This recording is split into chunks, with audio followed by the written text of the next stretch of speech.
నమస్కారం శశికాంత్ గారు. నమస్తే నారాజ్. రీసెంట్ న్యూస్ అండి, బాగా వైరల్ అవుతున్నటువంటి న్యూస్ ఒకటే. ఎక్కడో పెట్టినటువంటి ఒక చిన్న food stall CM Revanth Reddy గారి దాకా వెళ్ళటం ఉన్నది. ఆ న్యూస్ కుమారి ఆంటీ హోటల్ అని చెప్పేసి గూగుల్లో సెర్చ్ చేస్తే ఇమేజెస్ దగ్గర నుంచి అంటే అది స్టార్ట్ అయినప్పుడు ఫుడ్ స్టాల్ ఏ విధంగా ఉంటుందో తెలియదు, కానీ వన్స్ సోషల్ మీడియాకి వచ్చేసిన తర్వాత అది వైరల్ అవటం, తర్వాత ట్రోల్ అవటం, దాని తర్వాత దాని మీద ఇష్యూ అవటం, మళ్ళీ సీఎం రేవంత్ రెడ్డి గారి దాకా వెళ్ళటం, ఆ న్యూస్ రకరకాల కథనాలు అయితే వింటూ ఉన్నాం. అసలు ఏం జరిగింది? తాకట్టులో ఉన్న బంగారాన్ని విడిపించి ఆ రోజు ఆన్లైన్ రేటుకే మేము కొంటాం. Sharma gold company. Kumari aunty అనే ఆమె స్ట్రీట్ షాప్లో ఫుడ్ అంటే మీల్స్, మధ్యాహ్నం పూట వైట్ రైస్, చికెన్ కర్రీ, ఎక్కువ ఈ ఆప్షన్సే ఉంటాయి ఏది స్ట్రీట్ ఫుడ్లో. ఇప్పుడు మనం ఇక్కడి నుంచి వెళ్తున్నప్పుడు ఇనార్బిట్కి వెళ్ళే దారిలో లెఫ్ట్ సైడ్లో లైన్గా ఒక 35 షాప్స్ ఉన్నాయి. ఓకే, ఇది ఈ మధ్యకాలంలో వచ్చిన షాప్స్ ఇవన్నీ. ఆ ల్యాండ్ అంతా కూడా టీఎస్ ఐఐసికి సంబంధించిన ల్యాండ్. ఇప్పుడు మనం చూస్తే ఈ 35 షాపులు లైన్గా ఉంటాయి. ఈ షాపులు వెనకాల ఒక ఓపెన్ స్పేస్ ఉంటుంది, దాని పక్కన అన్ని పెద్ద పెద్ద బిల్డింగ్స్, మళ్ళీ మల్టీనేషనల్ కంపెనీస్ బిల్డింగ్స్ అవి. ఓకే, సో ఈ ఓపెన్ స్పేస్లో టీఎస్ ఐఐసి వాళ్ళు అలాట్ చేద్దాం అనుకొని వీళ్ళని ఖాళీ చేయమని నోటీసులు కూడా ఇస్తాం జరిగింది. వీళ్ళు వెళ్ళి ఏం చేశారంటే 30 షాపులు మా బతుకుతారు ఇదే అని చెప్పి హైకోర్టు నుంచి స్టే తెచ్చుకున్నారు. ఓకే ఓకే, మన భారతదేశంలో అడ్వాంటేజ్ ఏంటి అంటే ఒక్కసారి ఏదైనా ఆక్యుపై చేసి నా బతుకుతెరు ఇదే అంటే మాత్రం వాళ్ళని మళ్ళీ మనం ఏం చేయలేం. Until or unless we show them the equal opportunity at a competitive place, వీళ్ళని అంత ఈజీగా ఖాళీ చేయలేము. ఇప్పుడు చూడండి, ఈ 30 షాపులలో వెళ్ళి స్టే తెచ్చుకున్నారు. సరే, అది లీగల్ ఆస్పెక్ట్. ఈ కుమారి ఆంటీ ఏం చేసింది అంటే కంటిన్యూగా ఈమె ఏమైతే అమ్ముతుందో యూట్యూబ్లో ఇంటర్వ్యూలు ఇస్తాము, ఓకే, దాన్ని మళ్ళీ వైరల్ చేసుకుంటాము ఈమె బిజినెస్ పెంచుకుంటానికి. దాంతో ఏమైపోయిందంటే ఈ కుమారి ఆంటీ షాప్కి పెద్ద పెద్ద సెలబ్రిటీస్ డైరెక్ట్గా వచ్చి తింటాము, ఆమెతో మాట్లాడుకుంటూ వాళ్ళ మూవీస్ కానీ ఇవి కానీ ప్రమోషన్స్కి వాడుకుంటాం జరిగింది. ఇది కుమారి ఆంటీకి బాగా నచ్చింది, ఎందుకంటే దానివల్ల ఆమె బిజినెస్ కూడా పెరుగుతుంది, రెవెన్యూ కూడా బాగా పెరుగుతుంది. దగ్గర దగ్గర ఇఫ్ ఐఎమ్ నాట్ మిస్టేకెన్ నాకు వినిపించింది ఏంటి అంటే డైలీ 1 lakh ఈమె సంపాదిస్తుందని నిన్న నేను. ఓకే, ఈమె సంపాదించే దాంట్లో ఐ డోంట్ థింక్ సో ట్యాక్స్లు గిక్స్లు ఉంటాయని నేనైతే అనుకోవట్లేదు. ఓకే, ఎందుకంటే ఇవన్నీ క్యాష్ వస్తుంది, అంటే ఓపెన్ సీక్రెట్లు ఉంటాయి కొన్ని. ఓకే, సో మొత్తం అంత క్యాష్ వస్తుంది అంతే, ఎందుకంటే అన్ని 100-200 ఉంటాయి, ఫోన్పేలు, గూగుల్ పేలు, లేకపోతే క్యాష్.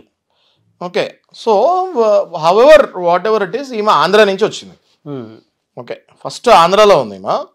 వీళ్ళ చుట్టాలు ఎవరు ఆంధ్రాలో లేకపోతాం వల్ల మొత్తం అందరూ హైదరాబాద్లో ఇలాంటి వ్యాపారాల్లో లేకపోతే వేరే జాబ్లో ఉండటం వల్ల వాళ్ళక్కడ ఒంటరితనంలో ఉండి ఇంక లేదు మనం కూడా హైదరాబాద్కి వెళ్ళిపోదామని చెప్పి వాళ్ళు ఇక్కడికి కరోనా టైంలోనూ ఎప్పుడో షిఫ్ట్ అవుతాం జరిగింది.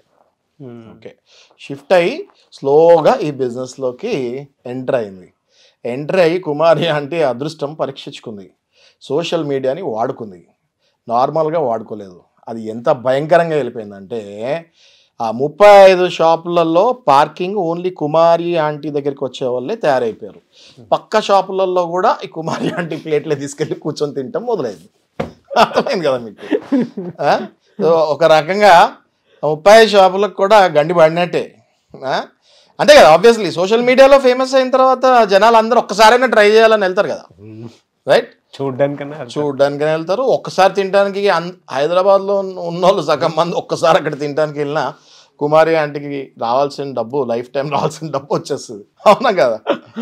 సో ఓవర్ ఈ ఇష్యూ ఏమైందంటే మొన్న ఈ మధ్య ఒక 2-3 రోజుల క్రితము పోలీస్ వాళ్ళు పాపం చాలా పెద్ద ఛాలెంజ్ వాళ్ళకి ఇనార్బిట్ వెళ్ళే రూట్లో ట్రాఫిక్ ఆంక్షలు పెట్టి ఈమె వెహికల్ అప్పుడే ఏది ఈ సరుకు మొత్తం అన్ని స్టాక్ తెచ్చుకుంటారు కదా ఈమె, ఈ వెహికల్ కరెక్ట్గా వచ్చి రోడ్డు మీద ఆపింది. ఈమె షాప్ ముందు రోడ్డు మీద ఆపగానే పోలీస్ వాళ్ళు వచ్చి మోటార్ వెహికల్ యాక్ట్ ఒక చట్టం ఉంటుంది కదా, ఆ మోటార్ వెహికల్ యాక్ట్ ప్రకారం బండిని ఇక్కడ పెట్టకూడదు, రోడ్డు మీద ఇష్టం వచ్చినట్టు పెట్టకూడదు అని ఆ బండిని సీజ్ చేస్తారు. ఆ సీజ్ చేస్తాం తోటి ఏమైంది అంటే ఆ రోజు అవ్వాల్సిన బిజినెస్ సామాన్లు అన్నీ కూడా ఆ బండిలోనే ఉన్నాయి. సో కుమారి ఆంటీకి ఆ రోజు అంతా బిజినెస్ అవ్వలేదు, మిగతా 34 షాపులు నడిచాయి. అక్కడ ప్రాబ్లం స్టార్ట్ అయింది. అక్కడ స్టార్ట్ అయ్యేసరికి మళ్ళీ ఏమవుతుంది, సోషల్ మీడియాకి ఒకసారి వెళ్ళిన తర్వాత మళ్ళీ ట్రోల్ అవుతుంది. కుమారి ఆంటీ షాప్ మూసేశారు పోలీసులు ఆంక్షల వల్ల, మళ్ళీ అది వైరల్ అయింది. ఎంతవరకు వైరల్ అయింది అంటే ఆఖరికి సీఎంఓ వరకు వెళ్ళింది. అది సీఎంఓ వరకు వెళ్ళి రేవంత్ రెడ్డి గారి దగ్గర నుంచి కూడా ఆర్డర్స్ వస్తాం జరిగింది. ఓ కుమారి ఆంటీ షాపు వదిలేయండి, పోలీసులు ఏదైనా కేసులు వేస్తే మళ్ళీ పునః పరిశీలించండి అని చెప్తే మళ్ళీ ఒక రోజు ముందు మళ్ళీ పోలీసు వాళ్ళు అక్కడి నుంచి అందరూ వెళ్ళిపోతాం జరిగింది. కానీ ఈమె ఇంకా షాపు తెరవలేదు, మేబీ వాళ్ళు తెరవచ్చు. ఓకే, సో అదే కాకుండా నా ముఖ్యమంత్రి గారు ఏమన్నారంటే, నేను కూడా ఒకసారి పర్సనల్గా వచ్చి కుమారి ఆంటీ టిఫిన్ అది ఏంటది మీల్స్ సెంటర్లో నేను కూడా తింటానని చెప్తాం జరిగింది.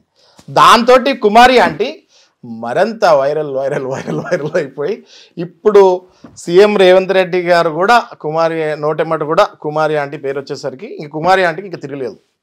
ఓకే, అసలు ఇప్పుడు ఆ ల్యాండ్ టీఎస్ఐఎస్ ల్యాండ్ ఏదైతే ఉందో అది ఇంకా స్టే ఎన్ని రోజులు ఉంటుందో మరి దీనివల్ల కూడా మనకి డౌటే. సో మొత్తానికి కష్టపడితే ఏది అసాధ్యం కాదు అని కుమారి ఆంటీ తేల్చి చెప్పింది.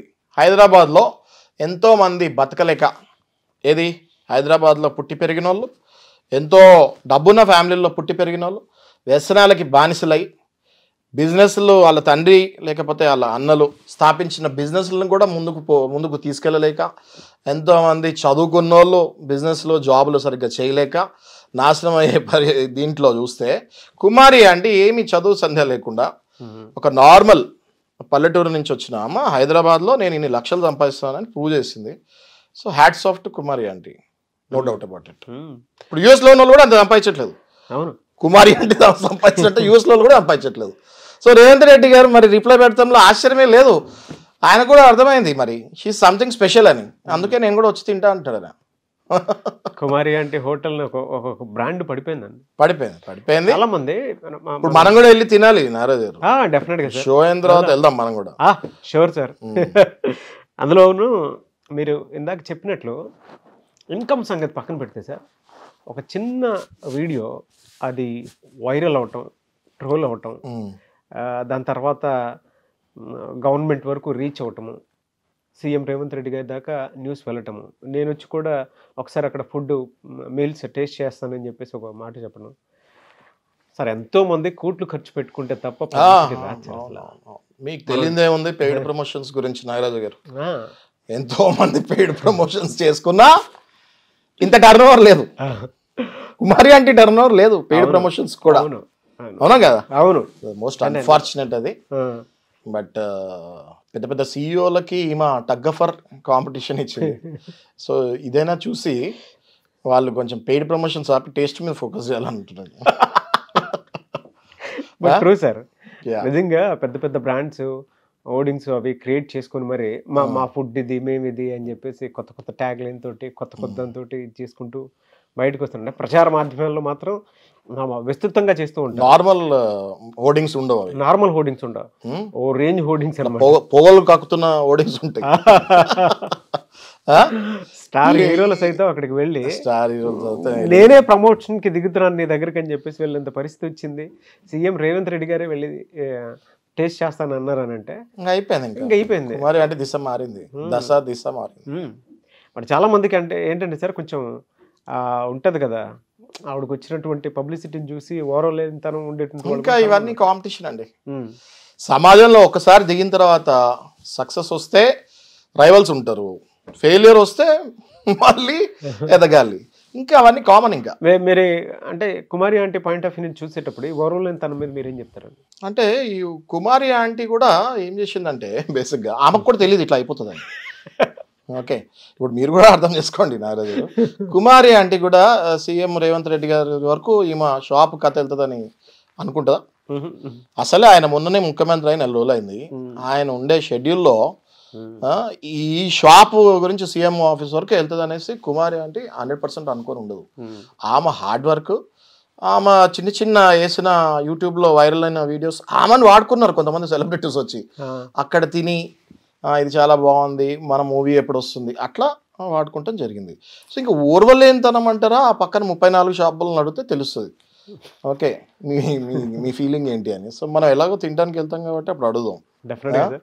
ఎలాగైనా ఉంటారు నాగరాజు గారు.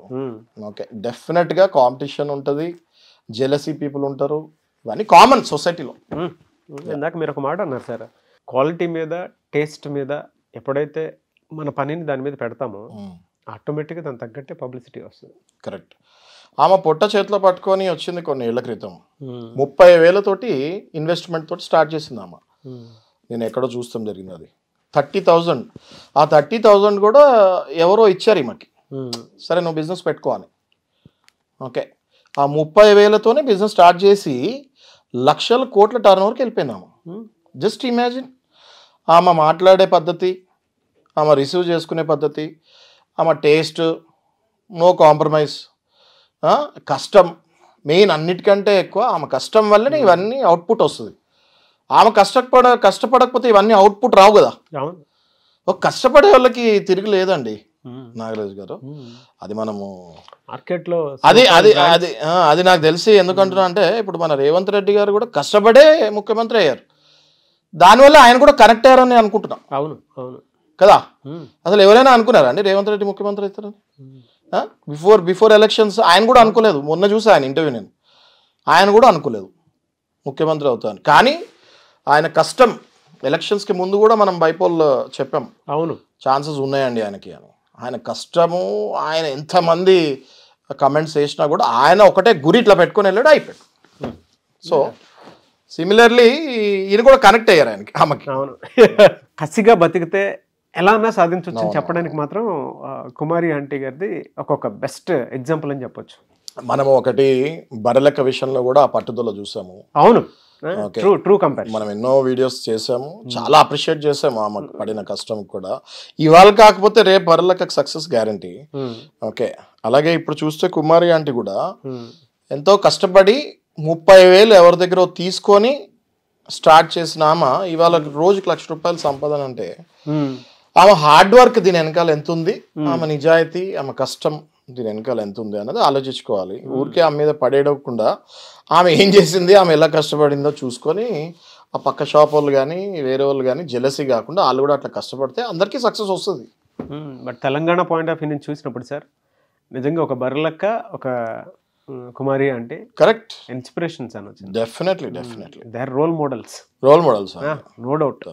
Social media point of view నుంచి అయినా సరే చాలా మంది ఎలక్షన్ టైంలో చూసి తక్కువ చేసి మాట్లాడతారు, కానీ చాలా మంది సోషల్ మీడియాని కొంచెం తగ్గించి ఇచ్చేసేసి మాట్లాడేటువంటి వాళ్ళు చాలా మంది ఉన్నారు. కానీ కరెక్ట్ అదంతా జలస్ ఫ్యాక్టర్ ఇంకంతే. బరలక్క అప్పుడు గెలిచిందా ఓడిపోయిందా అన్నది పక్కకు పెడితే, she was on lime light continuously till elections were done. అదే పెద్ద అచీవ్మెంట్, అది ఇంకంతే, ఇంకేం కావాలి, రైట్? ఒక ఎలక్షన్స్ అంతా ఒక ఎత్తు అయితే బరలెక్కది ఒక ఎత్తు ఉండే అప్పుడు. సో డెఫినెట్లీ బరలెక్కని కూడా మనం అలాగే పేజ్ ఉంది. గెలుపోటమిలు సహజం అండి. మనం ప్రయత్నించేదన్నా గెలుస్తామా, వెళ్ళాం కదా. So definitely hats off to Kumari aunty. But women empowerment నుంచి ఆ పాయింట్ ఆఫ్ వ్యూ నుంచి మాట్లాడాలి అనుకున్నప్పుడు మాత్రం నిజంగా ఇటు పాలిటిక్స్లో బర్రెలక్క గురించి మాట్లాడుకోవాలి, ఇటు బిజినెస్ పాయింట్ ఆఫ్ వ్యూ నుంచి అంటే బిజినెస్ లో కూడా రాణి. ఈమా ఉమెన్ ఎంపవర్మెంట్ కూడా కాదు నాగేష్ గారు, ఈమా ఉమెన్ ఎంటర్ప్రెన్యూర్. ఈమెని ఎవరో పిలిచి జాబ్ ఇస్తాం కూడా కాదు. ఈమె సహజంగా ఉమెన్ ఎంటర్ప్రెన్యూర్. ఈమె వచ్చి పెట్టి ఎక్కడి నుంచో ఆంధ్ర నుంచి వచ్చి పెట్టి డెవలప్ అయింది ఈమె. సో డెఫినెట్గా ఆమెకి నో డౌట్ అబౌట్ ఇట్, పరిస్థితి అలా తీసుకెళ్ళింది. కానీ దాన్ని కరెక్ట్గా వాడుకుందాము. ఎప్పుడైనా మనిషి ప్రెషర్లో ఉన్నప్పుడే he will give his best ability. కష్టాల్లో ఉన్నప్పుడే మనిషి ఎప్పుడు బెస్ట్ ఎబిలిటీ ఇస్తాడు, రైట్? సో అలాగే ఈమె ఏం కష్టాల్లో వచ్చిందో తెలియదు, she gave our best ability. దానికి సక్సెస్ వెంటనే కనిపించింది. అవును, బట్ ఎనీవేస్ వాళ్ళ కష్టం ఏదైతే ఉందో, వాళ్ళు ఇప్పుడు అచీవ్ చేసింది ఏదైతే ఉందో, అది సక్సెస్ఫుల్గా కంటిన్యూ అవ్వాలని మాత్రం కోరుకుందాం. అది మనస్ఫూర్తిగా కోరుకోవాలి సార్ అట్లాంటి. ఎనీవేస్ థ్యాంక్ యూ అండి, thank you so much Shashikant garu. Thank you.